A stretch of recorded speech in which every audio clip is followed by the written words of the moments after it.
안녕하세요. 칼바르트 신학해설 위대한 열정, 오늘 86강 공부하겠습니다. 디 그로스의 라이덴샤프트. 칼바르트 신학해설입니다. 에바르트 부시가 썼습니다. 이 책을 쓴 사람은 바르트의 마지막 조교라고 하죠. 에바르트 부시입니다.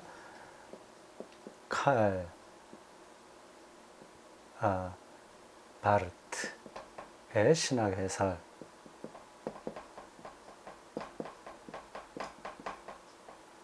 오늘 86강입니다.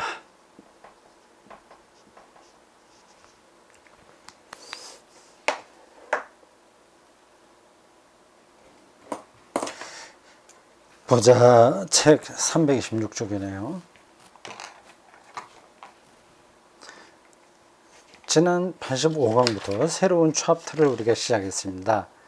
제목이 선한 창조입니다. 선한 창조. 창조가 선하다 하는 건데 마음에 들어요. 마음에 든다는 표현이 적합하진 않은데 성경이 말하는 창조의 근본을 정확하게 말한 제목입니다. 선한 창조.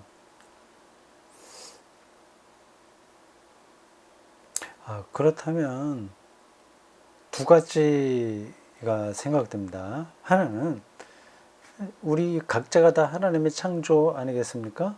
우리도 선한 거예요. 선한 건 그냥 간단하게 좋다 정도가 아니라 절대적인 거죠. 절대적으로 우리는 선한 겁니다. 그걸 착하다는 뜻이 아니라 우리가 창조됐다는 사실 자체가 선하다는 겁니다. 거기에 맞춰서 사는 게 기독교의 창조 신학이라고 할 수 있겠죠. 그게 하나고, 다른 하나는 반론입니다. 불행하게 태어난 사람들도 그 자체가 선하냐? 이런 질문인 거죠.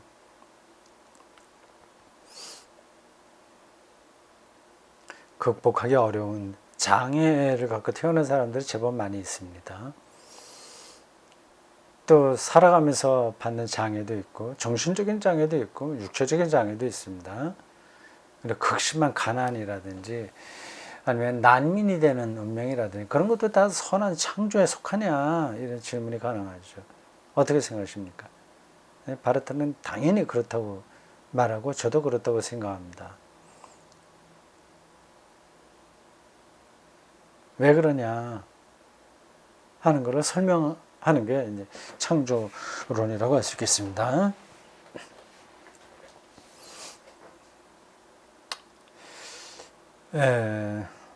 근데 이게 실제는 안 그렇지만 마음만 그렇게 먹는 거지, 그렇게 생각하시면 안 됩니다. 실제로는 정말 불행하지. 근데 그건 창조, 이거는 완전히 저주받은 인생인데 이게 이렇게 아름답다 그래. 그렇지만 다른 방법이 없으니까 우리가 선하다 생각하면서 이렇게 사는 거지, 그렇게 생각하는 사람들이 있을 겁니다. 욥기를 제가 다시 거론하지 않아도 되겠죠. 이거는 그냥 해결되지는 않습니다. 전혀 새로운 영적 안목이 필요합니다. 그럼 그 빛을 볼 거고 그 능력을 얻게 될 겁니다. 욥도 결국 그랬거든요. 친구들의 합리적인 논증 앞에서는 결코 설득당하지 않았습니다. 그러나 하나님의 말씀을 듣고 그 창조의 세계를 더 깊이 뚫어보면서 이전에는 내가 듣기만 했으나 이제는 눈으로 본다 면서 자기의 저주와 같은 재난의 운명을 극복할 수 있었던 거죠. 자, 326쪽입니다. 선한 창조. 선한 창조. 독일어로 어떻게 되겠을지 잘 모르겠습니다. 독일어로 창조. 선하다는 건 굿인데. 구태. 셰프인가?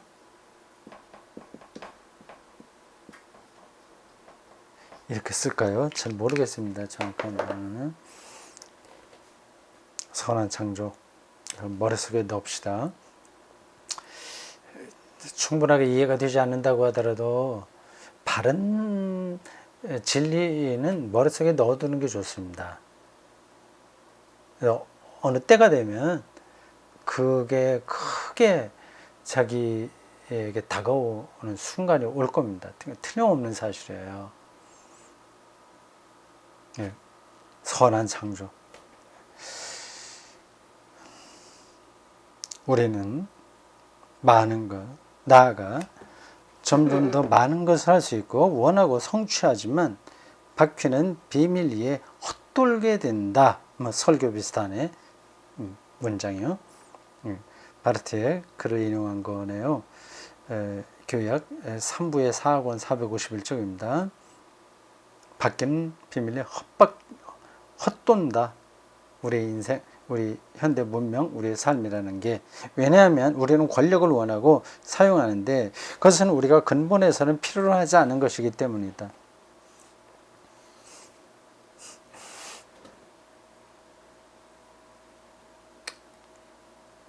밑줄 쳐야 됩니다.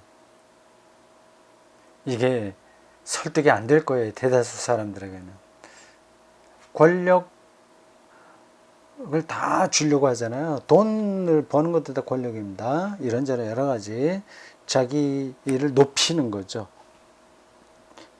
안에 그 제도나 유형무형의 제도, 뭐 관습 이런 거를 통해서 자기를 높이는 것이 권력인데 그걸 권력을 갖고 싶어 하잖아요.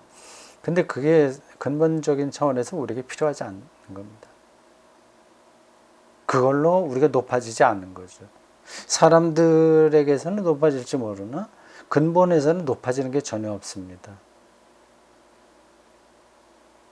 정말 정직한 권력자라고 한다면 자기는 더 낮아져야 되니까. 이건 뭐 말로 해서 설득이 되겠어요? 안 되겠지. 우리는 구원을 위해 그것을 차라리 알지 못하는 편이 나았을 것이고 그것을 욕망하거나 그 욕망을 실행에 옮기는 것은 더욱 불행한 일이다. 사태는 이렇게 진행될 수밖에 없다. 우리가 현실적인 삶을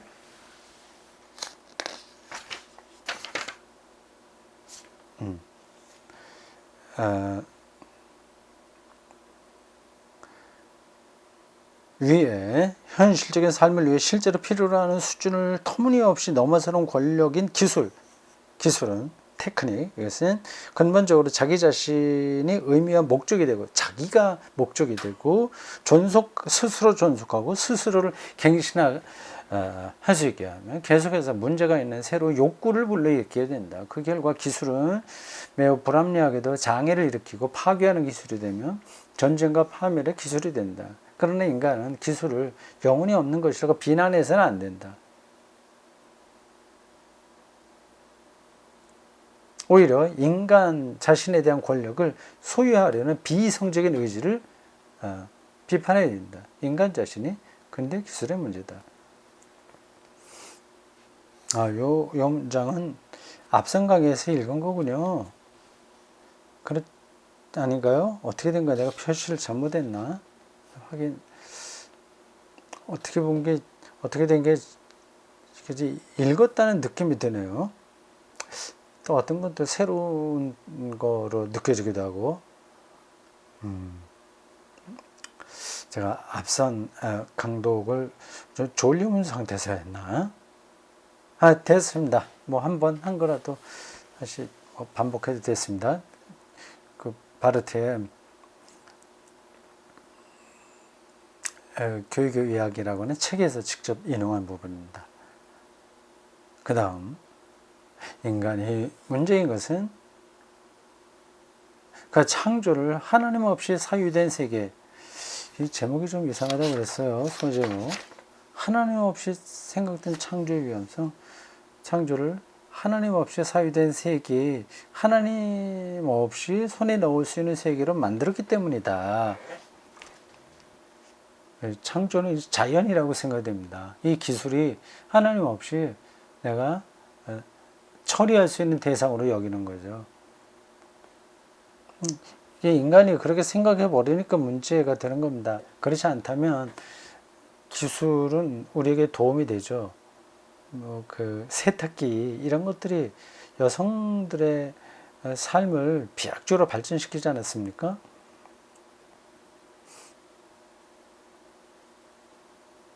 세계는 자아가 없는 사물들의 세계이고 그저 현존한다. 그러니까 자연은 그대로 있는 거예요. 선악의 문제가 아니에요. 자아는 그 세계 안에서 자신이 속해 있는 영역의 한 부분으로 파악될 뿐이다. 파악될 뿐이다. 자연은 인간의 의도에 따라 처분될 수 있는 물질 덩어리이다. 이렇게 생각하는 게 잘못이라는 뜻으로 말하는 거겠죠. 의도에 따라 처분돼서 물질 덩어리에 떨어져 버리고 말았다. 이렇게 말해야지 맞겠죠. 인간은 자연 그 자체를 잘라 가질 수도 있고 거부할 수도 있으며 무가치하게 만들 수도 있고 파괴할 수도 있다. 이것은 바르트가 쇼펜하우어에게서 들은 것이다. 쇼펜하우어는 자유의 가장 직접적인 행위는 순수하게 허무한 것이 무로 회귀하는 것을 긍정하는 것이며 그것을 구원으로 여기고 축제를 벌이는 것이라고 말했다. 대단히 허무적이네요. 예? 네.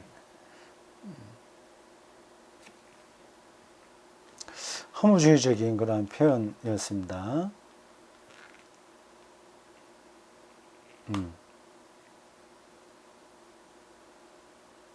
인간이 하나님의 자리에 섰다고 해도 그것으로 인간이 얻는 것은 거의 없다. 쇼펜하우어 뒤로 니체가 따라온다. 니체는 이웃 인간 없는 인간성을 주장한다. 인간은 너무도 무절제하고 배려심 없는 존재이며 선과 악을 뒤로 떨쳐버린 채 약자와 도무지 함께하지 못하는 존재이고 가난한 자와 작은 자를 짓밟는 초인과 비인간이다. 그의 뒤로는 다윈주의가 뒤따른다. 다윈주의의 문제는 인간과 지금 나에게 자연, 테크닉, 기술 이런 것에 대한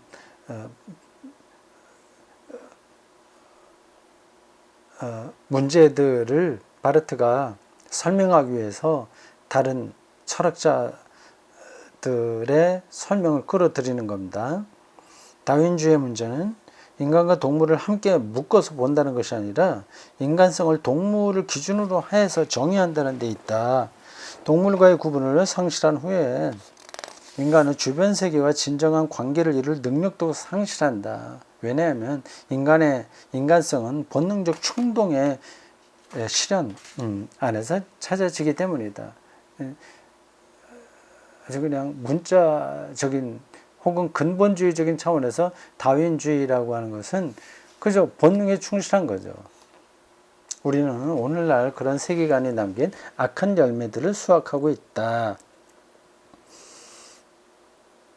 인간에게서 진정한 인간성을 박탈하는 건 인간을 생명의 일반적인 역동성 속의 한 가지 지수로 이해하는 것은 반드시 복수가 뒤따라오는 시도이고 그것에 이미 복수했다. 인간성, 하나님의 형상이겠죠. 그것을 빼버리고 똑같은 동물의 관점, 그건 순수하게 생존 본능인데 거기서만 인간을 분석하다 보니 결국 그 결과는 그 본능으로 인한 복수다. 그게 시작했다 말하고 있습니다.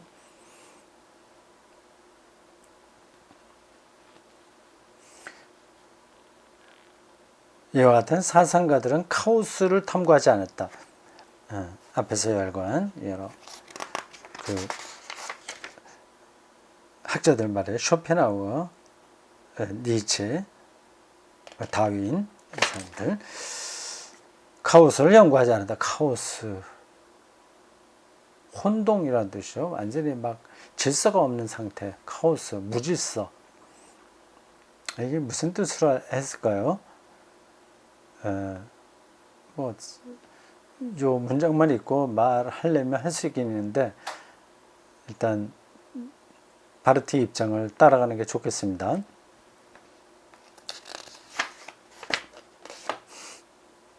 그들은 단지 근대 사회의 해석자였다.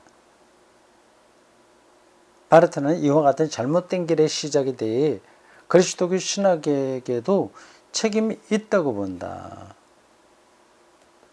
그는 옛 신학 안에 복식부기가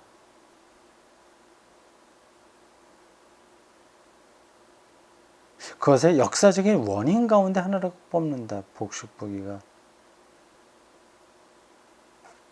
앞에서도 나왔던 단어인데 조금 이상하다 제가 말씀드렸습니다.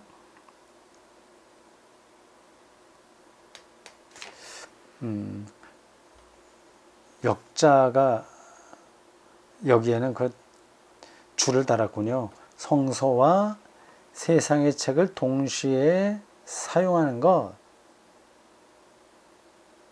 그 복식부기가 그것의 역사적인 원인 가운데 하나라고 꼽는다. 이게 무슨 말일까요?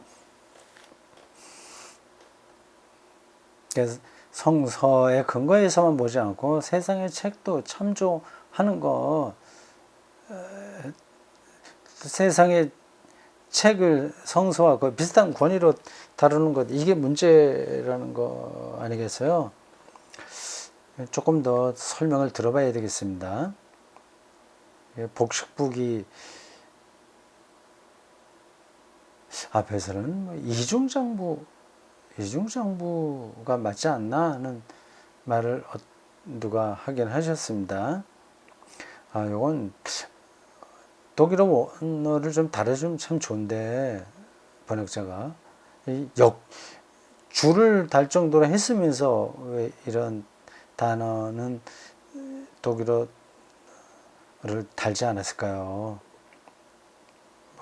알아서 했겠죠. 옛 신학은 한편으로 죄와 용서를 결합시키는 관점에서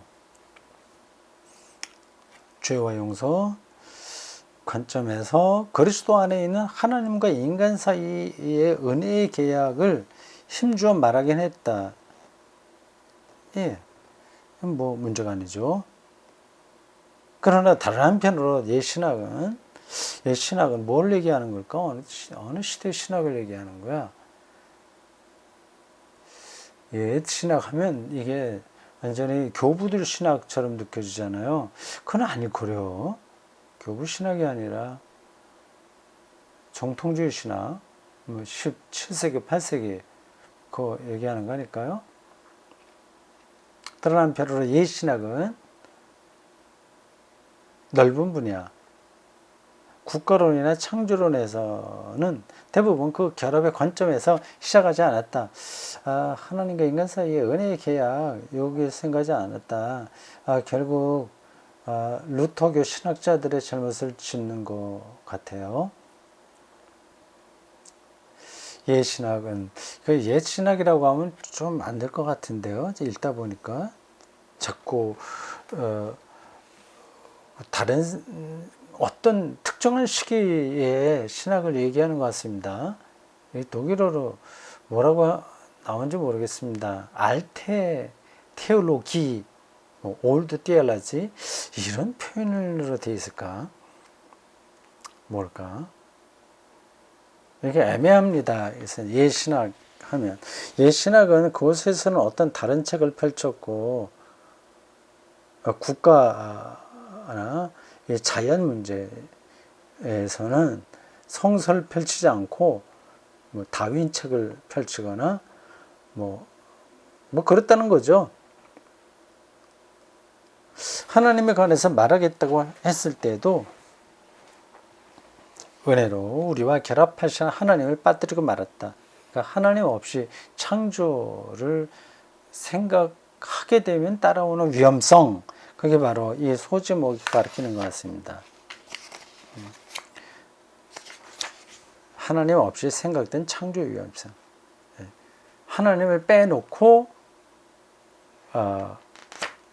창조와 자연을 생각하게 되면 따라오게 될 위험성이 뭐냐고 하는 거죠. 그럼 결국 국가 이데올로기에 종속되는 거죠.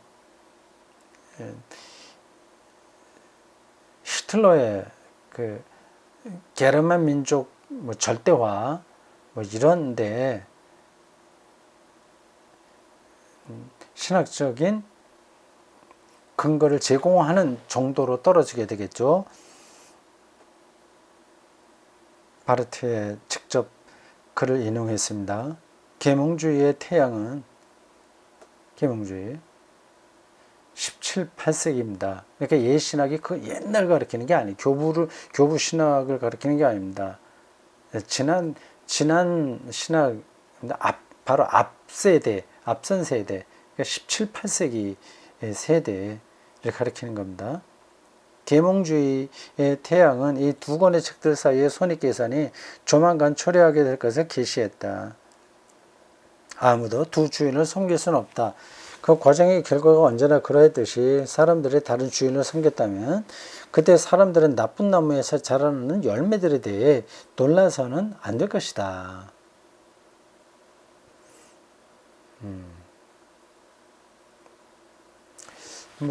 여기까지 문제는 없습니다. 그러나 늘 디테일에 들어가게 되면 이러한 바르트의 견해가 다 받아들여지기는 힘든다는 걸 알게 됩니다.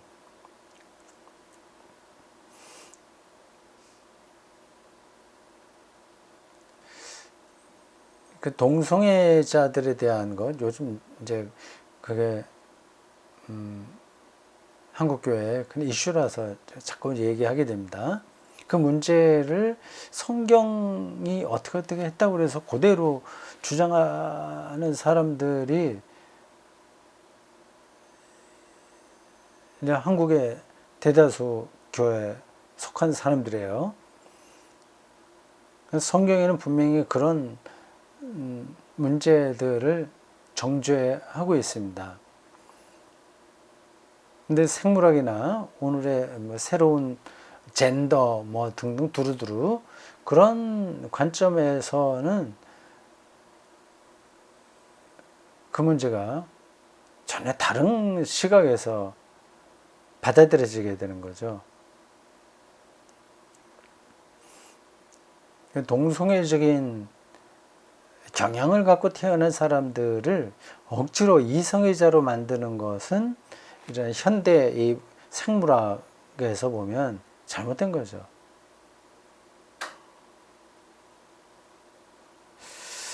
자, 일단 더 가보겠습니다.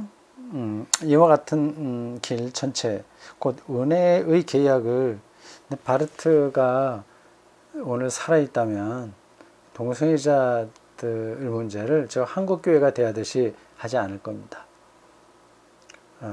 최소한도 그 당시 바르트가 공산주의에 대했던 입장 정도 표명하지 않을까 싶네요.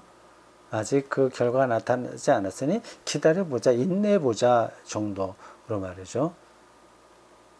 은혜의 계약을 창조를 기준으로 해서 해석하고 그 다음에 창조를 계약 없이, 그래서 또한 하나님을 전혀 고려하지 않고 해석하는 것, 그 결과 자연을 인간이 처분할 수 있고 부정할 수도 있는 덩어리로 이해하게 되고, 그렇죠, 덩어리로. 그 앞에서 제가 읽으면서 조금 이상하다고 했던 부분이 바로 그겁니다.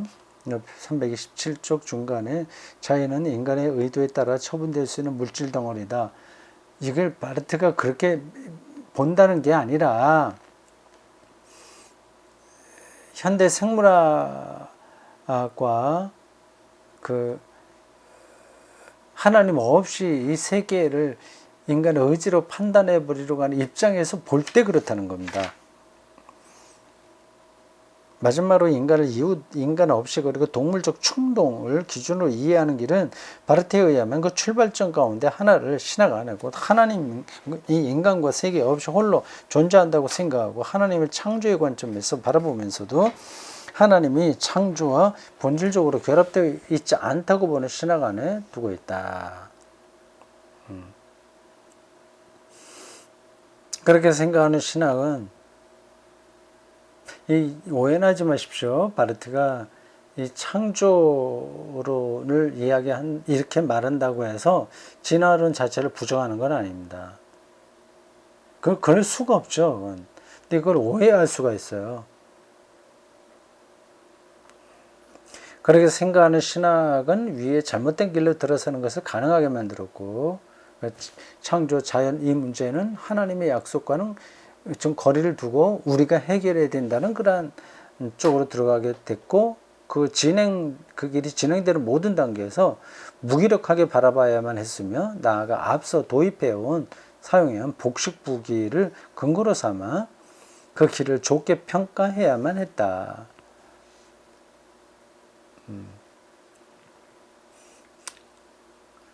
극단적으로 나가게 되면 나치즘에서 행한 인종주의적인 철학에 따라 행했던 많은 그 문제들이 있는 거죠.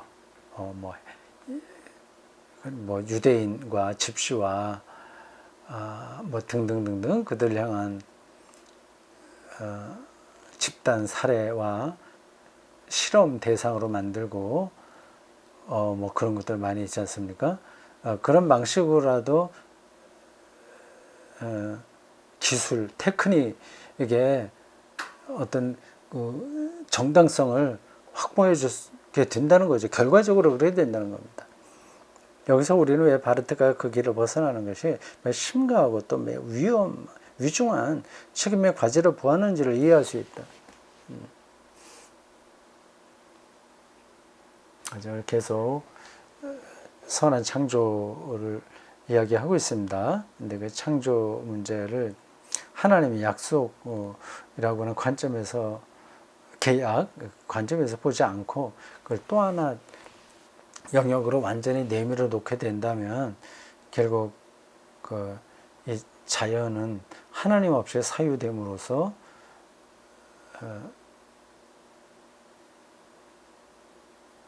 악하게 된다. 결과는 뻔하다. 그런 입장이죠.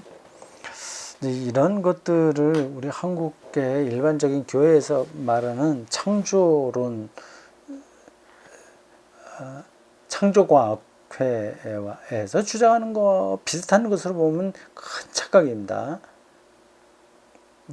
이 바르트는 신학적인 어떤 근원을 얘기하는 거지, 창조과학으로 진화론을 완전히 부정하는, 아니면 부분적으로 인정해도 전반적으로는 부정하는 창조과학하고는 거리가 먼 사람. 그렇지 않습니다. 우리가 유일하게 할 수 있는 일은 이와 같은 잘못된 길에 시초해서 그것과 맞서 싸우는 것이다. 우리는 그런 신학이 복식부기를 통해, 계속 이 단어가 나오는군요. 복식부기. 성경과 이 세상의 책을 따로따로 다 각각으로 기준으로 삼는 것을 통해, 다시 말해 세계에 없는 어떤 하나님이라는 주장을 통해 사실상 그런 길로 들어서게 만드는 잘못에 대해 바로 그 출발점에서 비판해야 된다.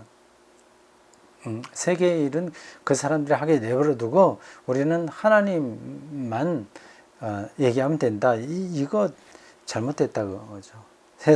신학이 세상의 학문들로부터 당하는 핍박은, 그것이 처음에 신학 자체의 하나님 학문에 의해 더 강력하고 더 효과적으로 핍박을 받았기 때문에 나중에는 보다 더 견디기 쉬웠을 것이다. 그것이 핍박인 이유는 인간이 마치 하나님 없는 것처럼 행세할 때 하나님의 존재가 위태롭게 되기 때문이 아니라 신앙 안에서 하나님이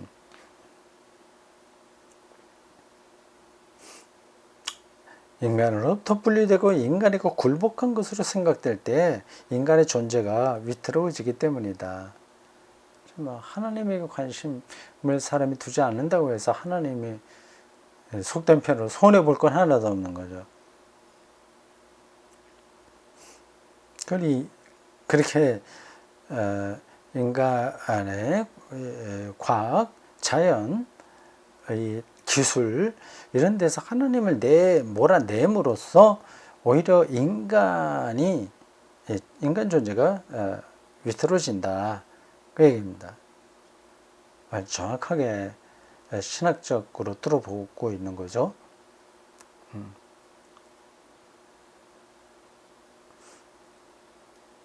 이와 같이 바르트의 창조론은 그가 전쟁 동안에 생각했던 신학적 과제의 맥락 안에 있었다. 이걸 바르트가 이렇게 선명하게 말할 수 있었던 역사적 배경이 있는 겁니다. 그러니까 2차 세계대전을 자기가 몸으로 겪었거든요. 그게 다 기술주의에서 나온 거거든요. 만약에 군사력, 기술, 종족주의, 그런 것들로 상대방을 얼마든지 굴복시킬 수 있다고 하는 확신이 없었다면 전쟁이 일어나겠어요? 지금 북한의 핵무기, 또 중국과 미국, 또 우리나라에 있는 여러 가지 미사일, 등등 이런 것도 다 자연과 이 테크닉 기술 그러한 모든 문제들 영역에서 하나님을 몰아낸 결과 아니겠습니까? 하나님이 만든 선한 창조라고 생각한다면 어떻게 그러한 전쟁 무기들을 자랑할 수 있겠어요? 물론 이제 자랑한다기보다 그 전쟁 억제책이다 보통 얘기를 하죠. 그러나 그거는 속임수입니다. 속으로는 자랑하는 겁니다. 그리고 그게 돈벌이가 되는 사람들이 많습니다. 하나님을 빼놓으면 하나님에게 손해나는 건 없이 앞서 제가 말한 대로 거칠게 표현해서 인간 삶이 위태롭게 되죠.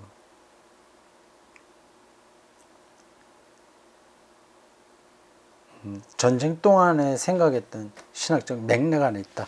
교회 안에서 예수 그리스도께서 홀로 통치하신다는 고백은 세상 안에서도 계속 실행되고 성취되어야 한다. 이 표현이요. 기억해야 될 것 같습니다. 그리스도께서 홀로 통치. 그리스도의 홀로 통치.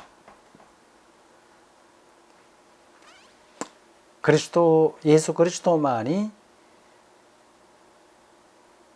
세상을 통치하실 수 있다. 그 얘기입니다. 뻔한 얘기처럼 들릴지 모르나 전혀 그렇지 않습니다. 교회가 세상을 지배하자는 논리가 아니라고 하는 건 여러분이 이미 아실 거고요. 기억해 두십시오. 그렇게 할 때 비로소 신학은 다른 오류고 자연신학에 맞설 수 있다.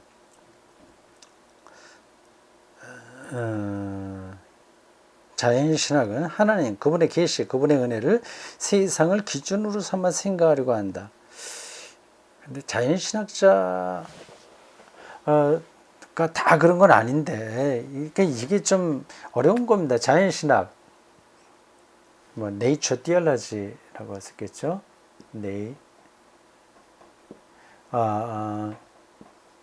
티올로지. 이 자연신학 논쟁이 바르트하고 브룬노에게서 일어났다고 하는 건 아는데, 이렇게 바르트가 이 자연신학을 조금 오해할 수도 있었습니다. 거기 자연신학자 신학이 바르트가 오해하고 있는 그런 부분도 있겠으나 그렇지 않은 것도 좀 있습니다. 그러니까 자연신학이라고 하는 바르트가 자연신학을 비판했다고 해서 자연신학 자체를 우리가 비난해서는 안 됩니다. 자연신학은 바르트가 말했던 자연까지 포함한 하나님의 통치를 말할 수 있습니다. 그러니까 이러한 단어들, 개념들이 서로 다르게 사용될 수 있다고 하는 것을 감안하고 이런 책들을 읽고 읽어야 됩니다. 그 결과 도달하게 되는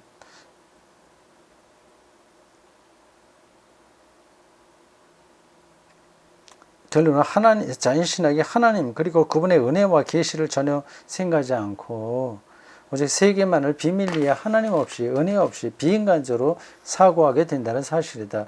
이거는 좀 지나친 비판입니다. 이에 맞서 신학적 창조로는 다음 사실을 진지하게 고려해야 된다. 자연신학이 하나님 없이 창조를 생각하는 건 아니거든요. 어쨌든 서로 그런 충돌이 있었다 생각하시면 되겠습니다.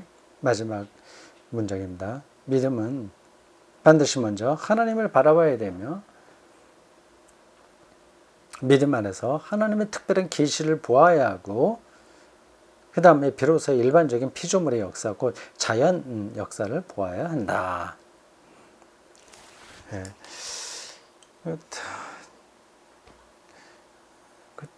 창조의 문제에서 바르트 입장을 제가 다 수긍하고 따라가긴 하는데 자연신학과의 이 다툼에서는 조금